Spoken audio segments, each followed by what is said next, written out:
Dios sea bendito en este momento. Quiero que abras tu Biblia o la aplicación que tengas de la Biblia en Lucas 10, del 17 al 22.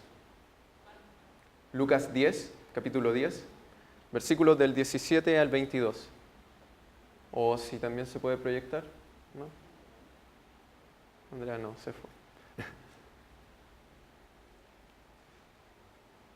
Pero eso. ¿Lo encontraron, chiquillos? 10, del 17 al 22.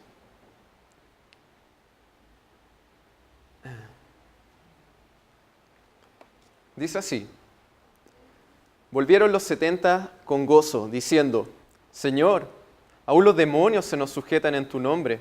Y les dijo: Yo veía a Satanás caer del cielo como un rayo. He aquí os doy potestad de hollar serpientes y escorpiones, y sobre toda fuerza del enemigo, y nada os dañará. Pero no os regocijéis de que los espíritus se os sujetan, sino regocijaos de que vuestros nombres están escritos en los cielos. En aquella misma hora Jesús se regocijó en el Espíritu y dijo: Yo te alabo, oh Padre, Señor del cielo y de la tierra, porque escondiste estas cosas de los sabios y entendidos, y las has revelado a los niños, o a los que son como niños. Sí, Padre, porque así te agradó. Todas las cosas me fueron entregadas por mi Padre, y nadie conoce quién es el Hijo, sino el Padre, ni quién es el Padre, sino el Hijo, y aquel a quien el Hijo lo quiera revelar. Gloria a Dios por estos pasajes. Creo que son uno de mis favoritos porque realmente expresan con precisa claridad nuestro llamado a ser misionero, nuestro llamado a que la iglesia sea una misionera en todo lugar, en todo momento. Y es importante que antes de profundizar en los textos que acabamos de leer, entendamos bien cuál es el contexto en el cual nos encontramos. Debemos saber que Cristo en este capítulo, en el capítulo 10, se encontraba a punto de empezar su última etapa en su ministerio. La última etapa de su ministerio, que era ir a Jerusalén, estar ahí una semana y predicar el Evangelio. Si bien sabemos, antes de ir a Jerusalén ocurrieron varias situaciones, como la transfiguración delante de Pedro, Juan y Jacobo. También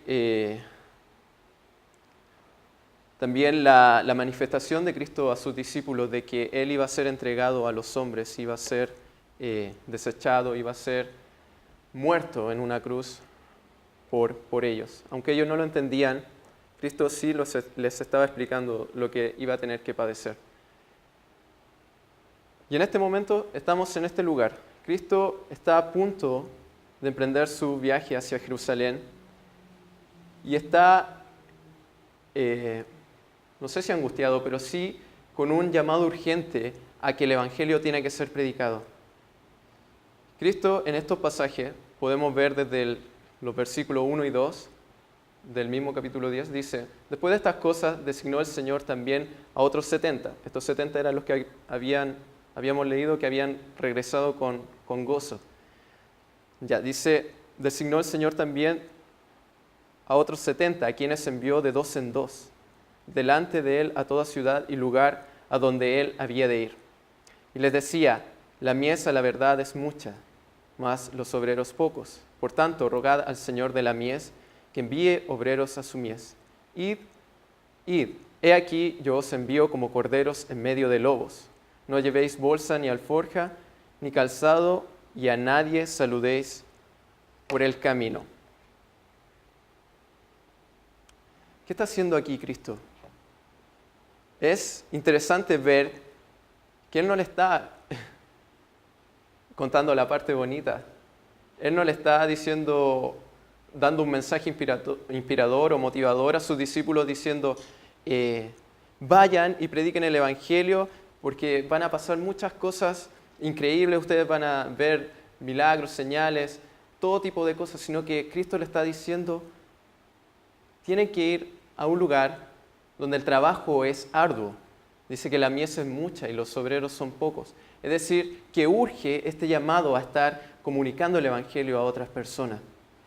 Y no solamente eso, en los primeros 4 versículos vemos 3 temas. Vemos que el trabajo es arduo porque no hay muchos obreros para trabajar en la mies, que es el trigo cuando está a punto de ser cosechado. Y por el otro lado vemos un peligro inminente que estaba a cada paso que ellos daban por estar predicando el Evangelio. Dice que los envió, he aquí os envío como corderos en medio de lobos. Es decir, estaban en una situación completa de vulnerabilidad, vulnerables al odio, al rechazo, vulnerables a todo tipo de males que se pueden imaginar que puede hacerle una persona a otra. Obviamente porque el Evangelio produce reacciones en las personas. O reaccionas de una buena manera o reaccionas totalmente contraria a ella. O te endurece o ablanda tu corazón. Y no solamente eso, mira, es simpático ver que Cristo no solamente les advierte de cuáles son las situaciones a las cuales se van a tener que enfrentar, cuáles son las adversidades que se van a enfrentar, sino que, por así decirlo, le agrega más problema o más carga a su situación actual. Les dice, no llevéis bolsa, ni alforja, ni calzado, y a nadie saludéis por el camino. ¿Qué quiere decir con esto? Que no lleven provisiones para el camino y no estén preocupados en aquellas cosas que podrían estorbar en la misión la cual él estaba dando. Es increíble ver esto, que no solamente estaban en una situación donde el trabajo era arduo, sino que también estaban en un ambiente hostil al cual se tenían que enfrentar. Y por otro lado, Cristo les da un mandato de que no lleven más allá de lo que tienen puesto. O sea, no lleven adicionalmente una bolsa, una alforja o calzado, sino que vayan y lleven lo que tienen puesto.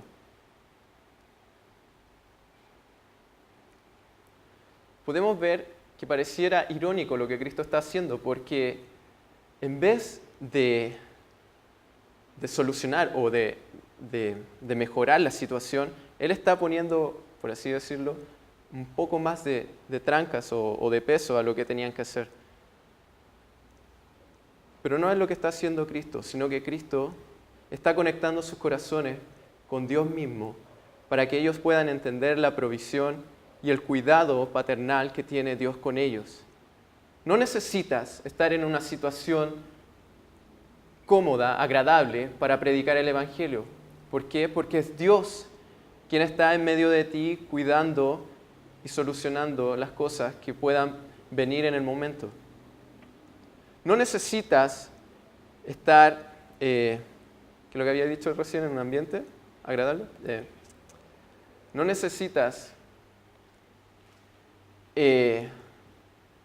por así decirlo, todos los recursos humanos para que la misión sea exitosa, sino que realmente debes poner tus ojos en Cristo y ver que solamente por medio de la predicación y por medio del Espíritu Santo de Dios, las personas van a ser cambiadas. Y de hecho, ni siquiera necesitas provisiones, porque es Dios mismo, como dice Lucas 11:12, que Él cuida de ti. Si un pajarillo no cae a tierra, si no es su voluntad, ¿cuánto más vuestro Padre tiene cuidado de ustedes? Esa es la idea que debemos tener en estos pasajes. Y es así como Cristo envía a sus discípulos, les dice, vayan, id y hagan lo siguiente. Aquí vemos la información que Cristo les da a sus discípulos de lo que se van a enfrentar. Cristo es sincero, no les da, por así decirlo, no les muestra el lado bonito de la situación, sino que realmente les dice, si para ti yo soy lo más importante en esta vida, puedes soportar todas las cosas que te acabo de mencionar. Ya viendo desde el versículo 5 en adelante, vemos qué es lo que tenían que hacer estos discípulos. Dice, en cualquier casa donde entréis, primeramente decid, paz sea a esta casa. Y si hubiera allí algún hijo de paz, vuestra paz reposará sobre él, y si no, se volverá a vosotros. Y posad en aquella misma casa, comiendo y bebiendo lo que os den. Porque el obrero es digno de su salario. No os paséis de casa en casa. En cualquier ciudad donde entréis y os reciban, comed lo que os pongan delante. Y sanad a los enfermos que en ella haya, y decidles, se ha acercado a vosotros el reino de Dios. Mas en cualquier ciudad donde entréis y no os reciban, saliendo por sus calles, decid, aún el polvo de vuestra ciudad, que se ha pegado a nuestros pies, lo sacudimos contra vosotros. Pero esto sabed, que el reino de Dios se ha acercado a vosotros. Yo digo que en aquel día será más tolerable el castigo para Sodoma que para aquella ciudad.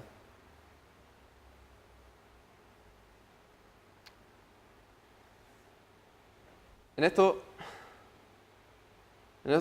tenemos que ser certeros.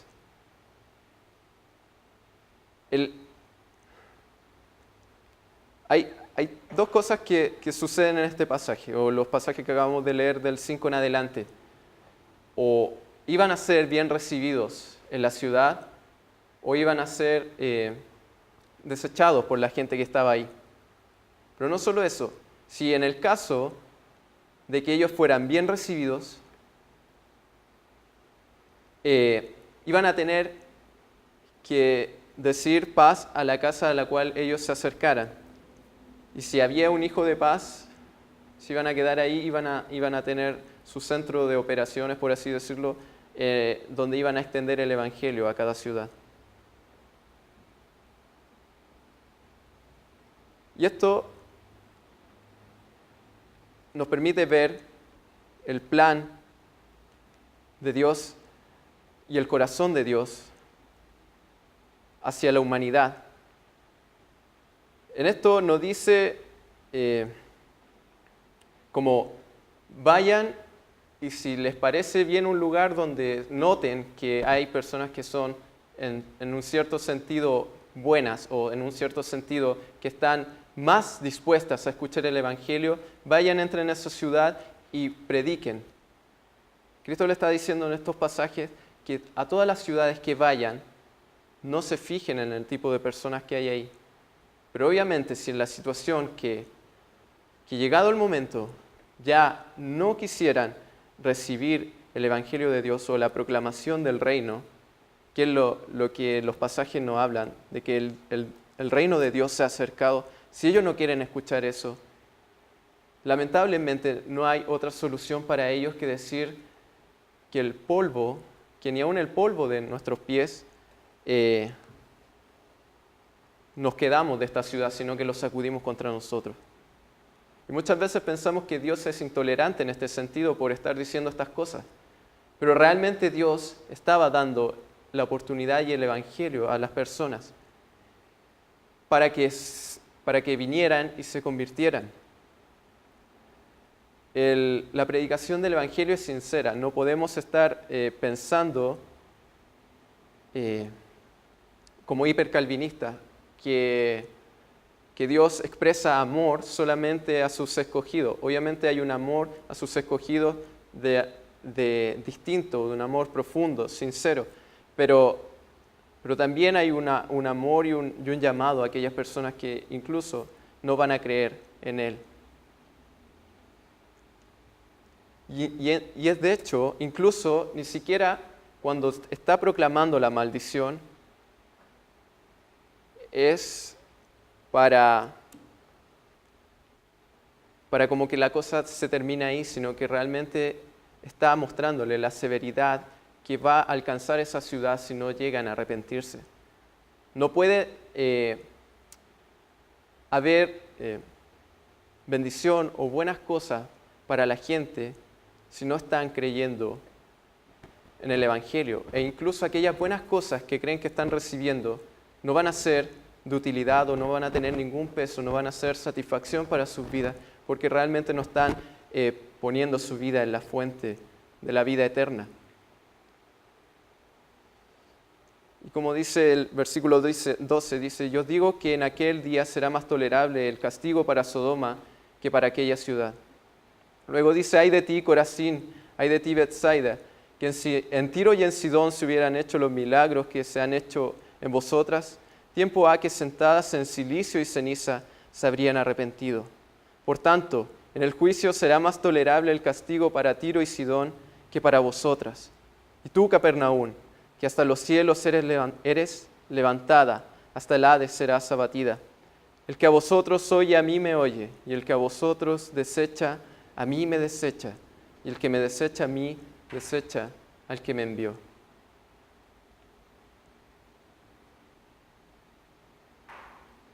¿Te puedes dar cuenta de esto? No sé si te hace algún sentido el nombre Capernaum, pero Capernaum es la ciudad o el pueblo donde estuvo Jesucristo haciendo casi todo su ministerio. Más de 2 años y medio o 3 años estuvo en Capernaum y visitando las ciudades aledañas a Capernaum.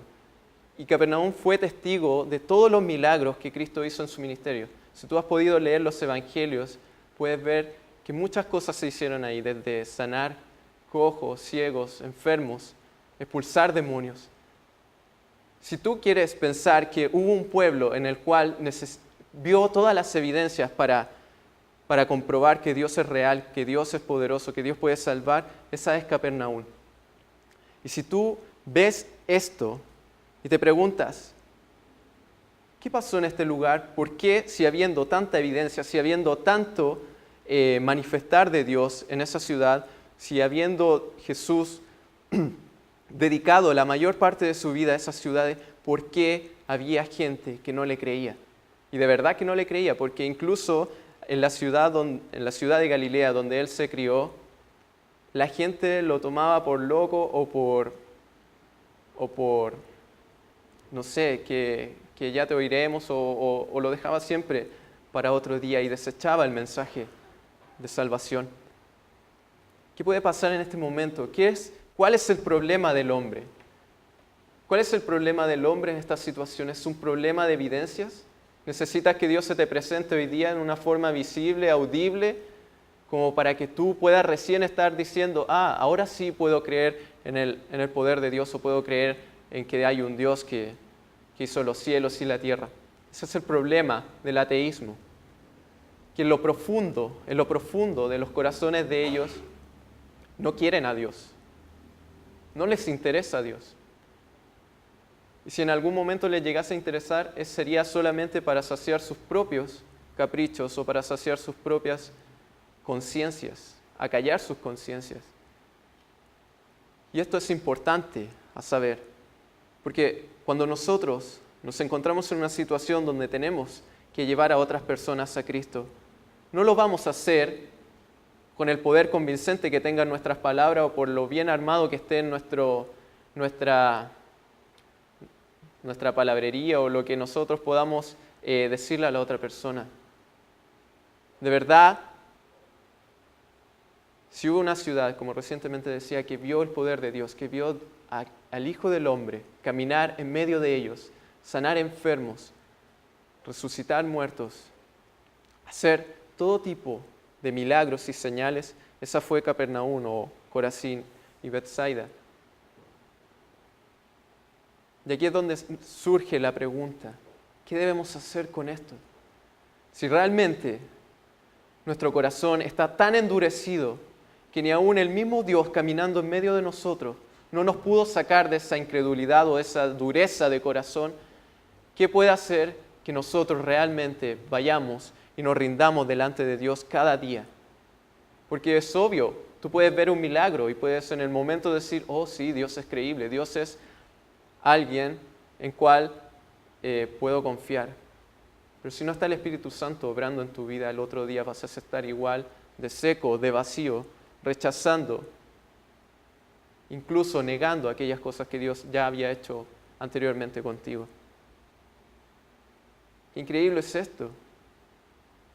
¿Qué pasaría? Muchas veces nace esto de nuestro corazón. Decimos, si viéramos a Dios moviéndose más en nuestra iglesia, si viéramos a Dios haciendo más cosas por nosotros, si viéramos a Dios sanando a aquella persona que está al borde de la muerte, o si viéramos a Dios librándome de mis problemas, si viéramos a Dios solucionando mi vida por completo, recién ahí podría creerle. Pero eso no es el fundamento en el cual nos paramos. No depende de nosotros poder creer. Porque si hubieron personas que debieron haber creído, esas personas eran ciudadanos de Capernaum. Y esto es triste. Triste por nuestra incapacidad, por lo duro de nuestros corazones. Y no es que Dios no esté ofreciendo a su Hijo en rescate por nosotros, sino que nosotros rechazando constantemente al Hijo de Dios. Pero aquí es donde vemos realmente lo que Dios está haciendo. Dice el versículo 17, lo que acabamos de leer al principio. Volvieron los 70 con gozo diciendo, Señor, aún los demonios se nos sujetan en tu nombre. ¿Se dan cuenta que el echar demonios no estaba incluido en las cosas que Cristo le dijo a sus discípulos? ¿Se dan cuenta que incluso los discípulos pudieron hacer mucho más cosas de las cuales estaban explícitamente dichas por su maestro? Dice, volvieron los 70 con gozo diciendo, Señor, aún los demonios se nos sujetan en tu nombre. ¡Wow! ¡Qué poder! ¡Qué autoridad la de Cristo! Y le dijo, yo veía a Satanás caer del cielo como un rayo. He aquí os doy potestad de hollar serpientes y escorpiones, y sobre toda fuerza del enemigo, y nada os dañará. Pero no os regocijéis de que los espíritus se os sujetan, sino regocijaos de que vuestros nombres están escritos en los cielos. Después de todo esto, después de todo lo que acabamos de mencionar desde el capítulo 10, desde el versículo 1 en adelante, todo lo que ellos tuvieron que haber trabajado, o sea, todo lo que ellos trabajaron por compartir el Evangelio, no es de mayor gozo que el saber que nuestros nombres están escritos en el libro de la vida o están escritos en los cielos. ¿Te puedes dar cuenta de eso? La mayor obra que Dios puede hacer por ti es sacarte de las tinieblas a su luz admirable. No que estés sano o que estés sin ninguna influencia negativa o alguna influencia satánica, sino que realmente estés inscrito en el libro de la vida. Y esto es el Evangelio, es lo precioso que tiene Dios para nosotros, decirnos cada día.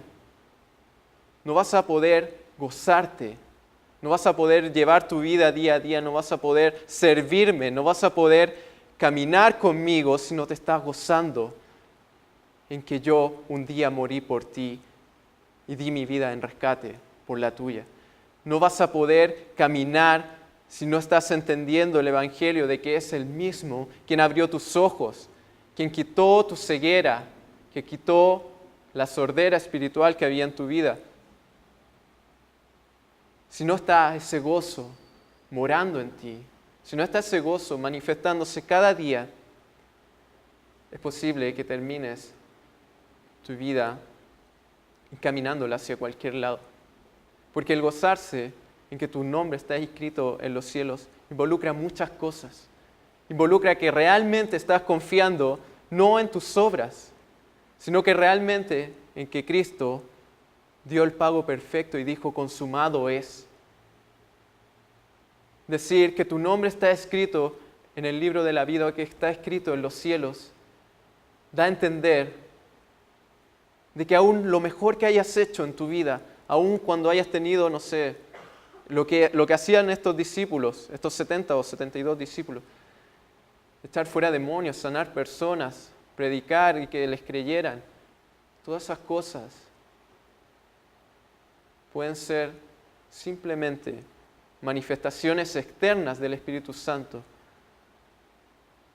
pero no una vida íntima y secreta delante de Dios donde constantemente esté rindiendo su vida, no teniendo no se trata de esto, de una vida perfecta, o de una vida donde no tienes errores o donde has dominado por completo el pecado que te acosa, sino que caminar en Cristo o estar escrito en el libro de la vida. Reconocer que tú no pudiste hacer nada para salvarte, es humillar tu corazón constantemente, porque no nos gusta que nos digan que no hicimos algo, no nos gusta que digan que no hubo protagonismo en nosotros, pero Dios es así de claro, porque si hubieses tenido algún protagonismo o algún porcentaje de actividad en la salvación, toda tu salvación se hubiese echado a perder porque la hubieses contaminado. Y este es el gozo en lo cual nos debemos fijar. Sigamos leyendo. 21 dice, en aquella misma hora Jesús se regocijó en el Espíritu y dijo, yo te alabo, Padre, Señor del cielo y de la tierra, porque escondiste estas cosas de los sabios y entendidos, y las has revelado a los niños. Sí, Padre, porque así te agradó. Todas las cosas me fueron entregadas por mi Padre, y nadie conoce quién es el Hijo sino el Padre, ni quién es el Padre sino el Hijo, y aquel a quien el Hijo lo quiera revelar.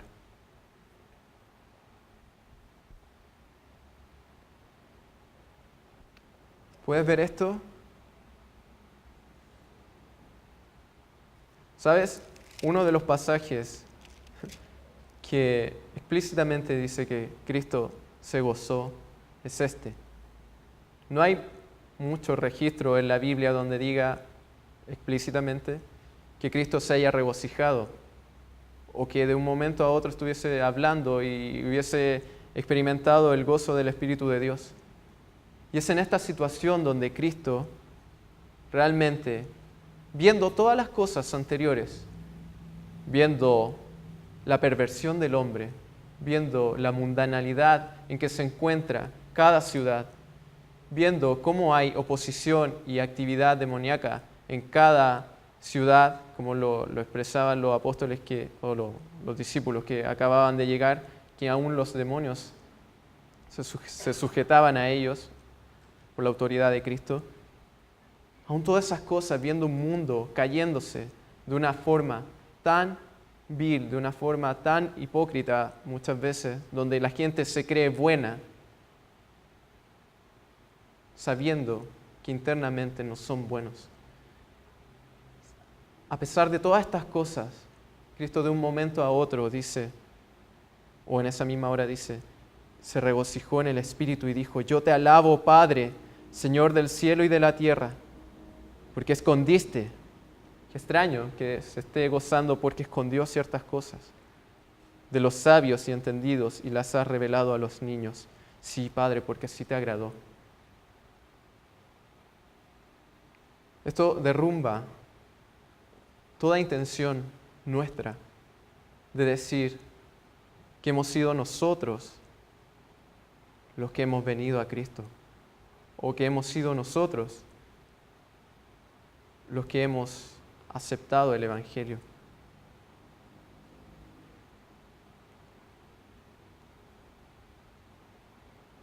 Qué increíble esto. Dice, todas las cosas me fueron entregadas por mi Padre, y nadie conoce quién es el Hijo, sino el Padre. ¿Y quién es el Padre, sino el Hijo, y aquel a quien el Hijo lo quiere revelar? Si tú estás hoy en este lugar, déjame decirte que hay serias advertencias. Porque sí, podemos asistir a la iglesia constantemente, podemos reunirnos entre nosotros, estar haciendo lo que los demás hacen, pero realmente no estar viviendo como Cristo dice que vivamos. Porque Mateo 7 dice, no todo el que me dice, Señor, Señor, entrará en el reino de los cielos, sino el que hace la voluntad de mi Padre que está en los cielos. Muchos me dirán en aquel día, Señor, Señor, ¿No profetizamos en tu nombre y en tu nombre echamos fuera demonios? ¿Y en tu nombre hicimos muchos milagros? Y entonces les declararé, nunca os conocí, apartados de mí, hacedores de maldad. Porque es importante gozarse en que nuestro nombre está escrito en el libro de la vida, cuando hemos creído de corazón sincero en Cristo. Porque si tú te empiezas a gozar en las cosas que tú estás haciendo, como tal vez fue el previo gozo de lo que habían sentido los discípulos de que los demonios se sujetan en nuestro nombre, vas a desviar tu mirada. Vas a desviar tu mirada de lo que realmente es el Evangelio. Y vas a estar diciendo, Señor, ¿no profetizamos? Estas mismas personas que estaban acá en el capítulo 10 de Lucas, estaban haciendo las mismas cosas, estaban profetizando, hablando de que el reino de Dios se había acercado. Estaban sanando personas. ¿No hicimos muchos prodigios en tu nombre, Señor? ¿No hicimos muchos milagros? Y van a estar en aquel día engañándose aún delante de Dios, pensando de que me puede mantener firme ahora, en este momento en que estoy en el juicio final. Y van a empezar a pensar, a ver, ¿qué es lo que hice por él? ¿Qué es lo que hice por él? A ver, una vez estuve en la iglesia y compartí compartí un mensaje. Ya, buena, esa la tengo reservada para cuando esté delante de él. Oh, no, un día fui a construir casas para los necesitados. Buena, ya ahí tengo otro punto delante de Dios. Voy a estar firme, parado delante de Él. Y vas a estar recordando todas aquellas cosas que te hicieron sentir en algún momento que tenían la más mínima. Vas a pensar que aquellas cosas te van a tener firme delante de Dios, a estar firme delante de Dios. Y vas a empezar a desesperarte, porque realmente nunca en tu vida empezaste a encontrar consuelo en lo que Dios había hecho en tu vida. Y esta es la enseñanza que Cristo nos estaba llevando a sus discípulos. Sí, es verdad, no estoy diciendo que no debamos hacer misiones, pero si nosotros vamos a empezar este nuevo año ya más a salir a evangelizar y a hacer cosas, debemos recordar y debe estar nuestra mirada siempre en Cristo, lo que Él hizo por nosotros. Nunca igualando lo que Él hizo por nosotros con aquello que nosotros estamos haciendo en este momento. No porque yo estoy acá parado hablándoles de Dios significa que yo un día voy a estar delante de Dios confiando en lo que pude haber hecho. Esto no me redime.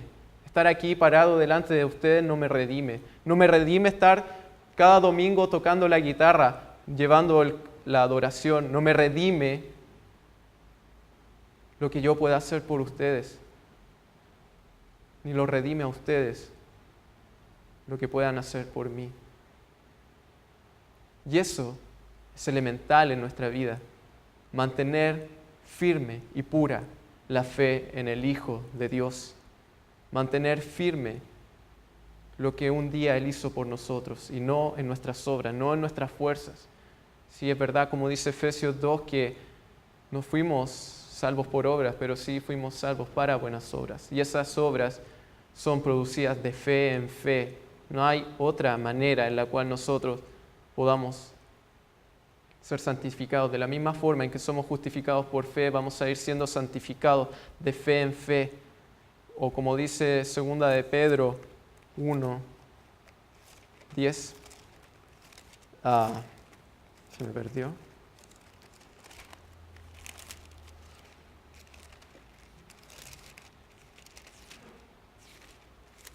Segunda de Pedro 1:10 dice: por lo cual, hermanos, tanto más procurad hacer firme vuestra vocación y elección, porque haciendo estas cosas no caeréis jamás, porque de esta manera os será otorgada amplia y generosa entrada en el reino eterno de nuestro Señor y Salvador Jesucristo.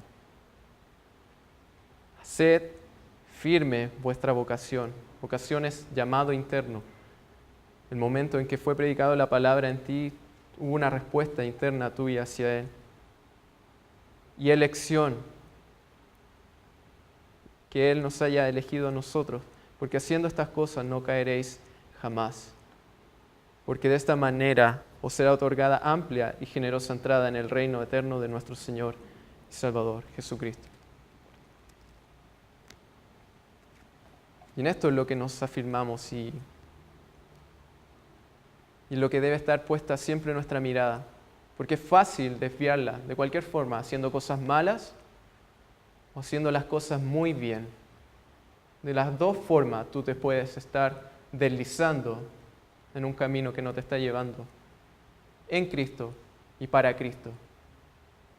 De las dos formas. Es tan sutil nuestro corazón, es tan engañoso, que te puedes estar jactando de aquellas cosas que crees que estás haciendo bien. Y eso quiero que reflexionemos ahora, meditemos, estemos orando, nos vamos a repartir en grupos.